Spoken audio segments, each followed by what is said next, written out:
Selamat datang.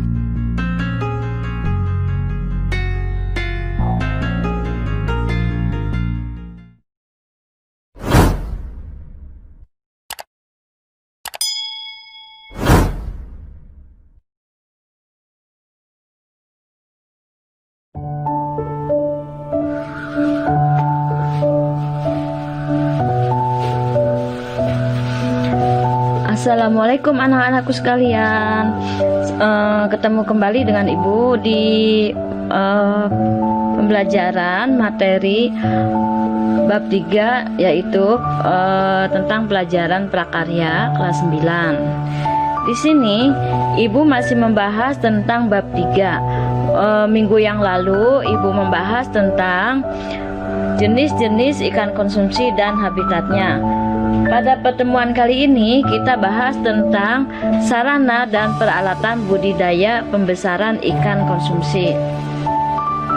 Di sini keberhasilan usaha budidaya sangat tergantung pada ketersediaan sarana produksi yang memadai.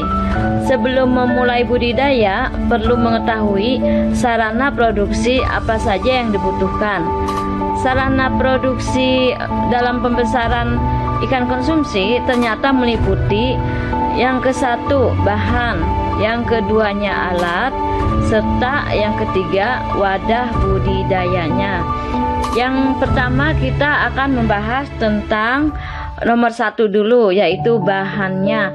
Apa saja bahan pembesaran ikan konsumsi? Salah satunya yaitu benih. Di sini benih ini adalah benih yang bisa dijadikan untuk budidaya pembesaran ikan konsumsi, yaitu ciri-cirinya benih yang berkualitas, yaitu berukuran seragam, gerakannya agresif dan lincah, berwarna cerah, nafsu makannya tinggi, tidak ada luka di tubuhnya dan tidak cacat. Di sini ada contoh benih ikan gurame. Ikan gurame ini, lihat ya, tubuhnya tidak cacat, tidak mempunyai luka. Nih, pasti dia agresif dan lincah ikannya, serta mempunyai nafsu makan yang tinggi. Terus di sini benih ikan lele. Ini benih ikan lele, ini contohnya ya. Setelah kita bahas tentang benih, kita masuk ke nomor 2-nya, yaitu tentang pakan. Di sini pakan juga memegang peranan penting dalam budidaya pembesaran ikan konsumsi. Dengan manajemen pakan yang baik, pertumbuhan ikan dapat mencapai ukuran sesuai target. Jenis pakan yang digunakan adalah pakan alami dan pakan buatan. Di sini kita lihat apa yang dimaksud dengan pakan alami. Yang dimaksud dengan pakan alami adalah pakan yang berasal dari lingkungan sekitar, perairan berupa jasad mikroorganisme akuatik. Nih, contohnya apa? Di sini contohnya adalah contoh pakan alami, yaitu fitoplankton, zooplankton, dan bentos. Terus kita masuk ke pakan buatan. Nih, di sini ada pakan buatan. Pakan buatan adalah pakan yang terbuat dari berbagai macam campuran bahan baku hewani dan nabati, dengan memperhatikan kandungan gizinya. Nih, dan sifat dan ukuran ikan yang mengkonsumsi pakan tersebut. Jadi pakan buatan itu diberikan kepada ikan yang harus sesuai dengan bagaimana kandungan gizinya, sifat dan ukuran ikan konsumsi tersebut. Terus di sini jenis-jenis pakan ikan pakan alami dan ikan konsumsi adalah nih contohnya ya. Contoh pakan-pakannya ya. Terus di sini berdasarkan jenis pakan yang digunakan,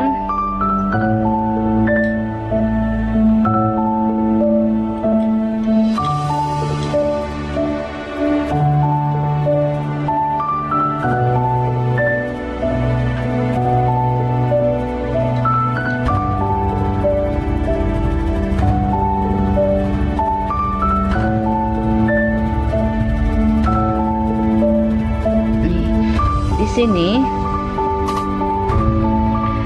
berdasarkan jenis pakan yang digunakan, proses pembesaran ikan konsumsi dikelompokkan menjadi 3, yaitu yang ke-1, pembesaran ikan secara ekstensif, yaitu teknik pembesaran ikan hanya mengutamakan pakan alami saja yang terdapat pada kolam budidaya ikannya. Terus di sini nomor 2-nya yang dimaksud pembesaran ikan secara semi intensif, yaitu pembesaran ikan yang mengutamakan pakan alami saja. Nih ya. Terus yang ketiganya kita lihat ada apa yang ketiganya dalam pembesaran ikan secara intensif, yaitu teknik pembesaran ikan yang dalam proses pemeliharaannya mengandalkan pakan buatan dan tambahan pakan alami. Itulah yang disebut pembesaran ikan secara intensif. Terus kita lihat juga cara pembelian pakan ikan konsumsi. Perlu diperhatikan ya gambarnya. Ternyata memberikan pakan kepada ikan konsumsi itu juga tidak sembarangan, harus mempunyai teknik dan prosedur tersendiri. Ini contohnya ya. Terus setelah kita bahas tentang benih, pupuk, pakan, terus di sini kita akan bahas pupuk, yaitu nomor 3-nya. Nih, pupuk juga merupakan peranan yang penting ya, karena di sini pupuk diperlukan untuk pemupukan tanah dasar kolam yang bertujuan untuk meningkatkan kesuburan kolam, nih, memperbaiki struktur tanah dan menumbuhkan fitoplankton serta zooplankton sebagai pakan alaminya. Nih. Pupuk juga merupakan salah satu bahan yang penting untuk kesuburan tanah dalam kolamnya ya. Terus yang keempat di sini, kita lihat dulu di sini ada gambar pupuk alami dan pupuk buatan. Nih kita bahas dulu di sini tentang pupuk buatan. Di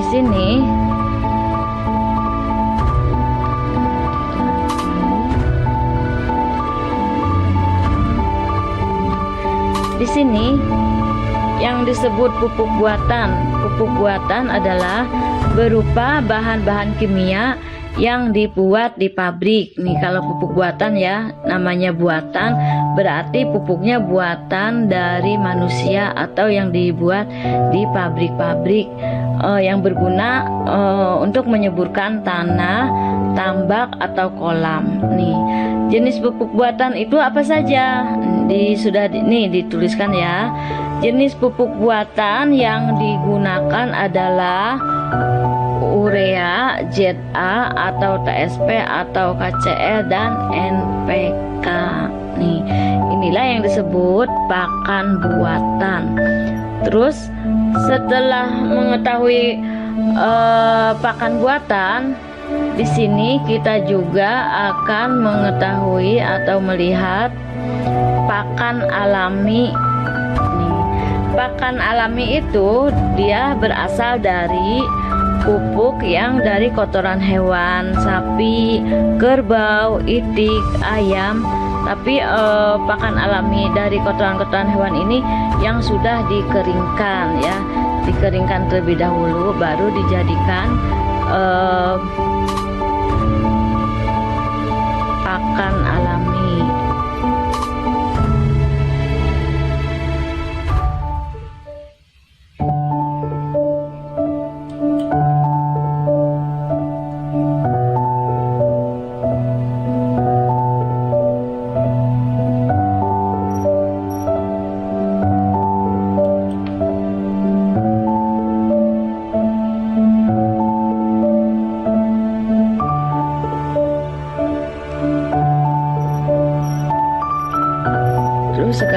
kita bahas yang nomor 4. Nomor 4 di sini yaitu dia air.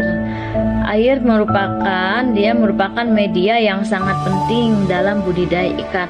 Karena kalau tanpa air ini mana bisa ikan konsumsi dibudidayakan. Sekarang kita akan membahas tentang air. Air mempunyai peranan penting dalam budidaya ikan. Air sebagai media budidayanya harus mempunyai persyaratan tertentu.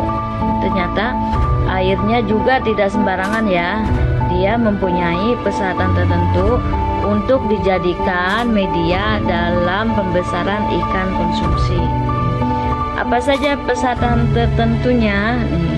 Agar ikan dapat tumbuh dengan baik, kualitas air dapat diukur dari pH-nya, dari pH, suhu, salinitas, dan kecerahannya.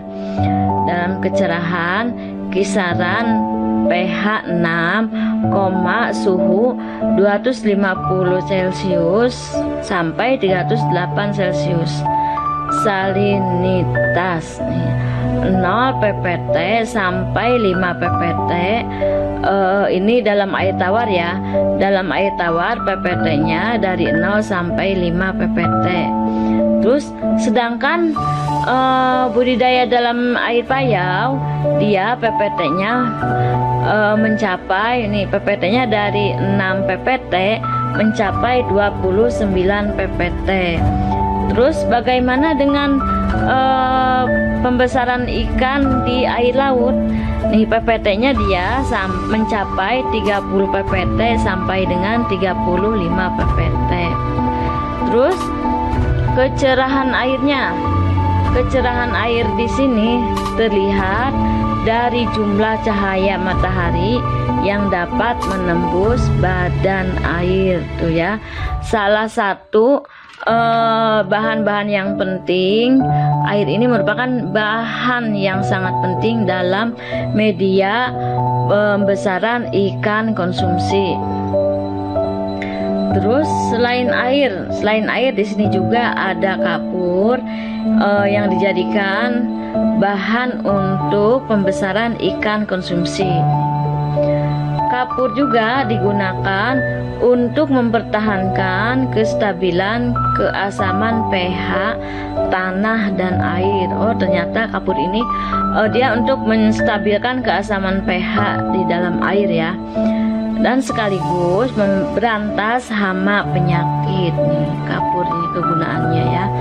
Terus jenis kapur yang digunakan bermacam-macam. Di antaranya kapur pertanian atau kalsit dan dolomit, serta kapur yang aktif. Terus inilah contoh kapur dalam digunakan dalam proses pembesaran ikan konsumsi. Terus di sini nomor 6 juga dibahas tentang obat-obatan. Kegiatan budidaya terkadang mengalami kendala. Salah satunya kendala pentingnya itu adalah serangan hama dan penyakit yang mengganggu proses pertumbuhan dan perkembangan biodata budidaya ikan konsumsinya. Terus obat-obatan dapat diberikan untuk pencegahan dan penanggulangan hama dan penyakit. Ya, bisa jenis obat-obatannya pun bisa jenis alami dan buatan.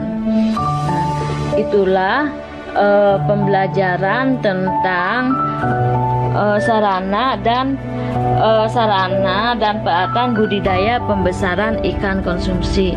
Mengenai peralatan pembesaran ikan konsumsi dan sarananya, Ibu bahas nanti di minggu depan. Jangan lupa kalian catat materi di video yang sudah dijelaskan oleh Ibu. Jangan lupa dicatat ya. Semoga bermanfaat video kali ini. Wassalamualaikum warahmatullahi wabarakatuh.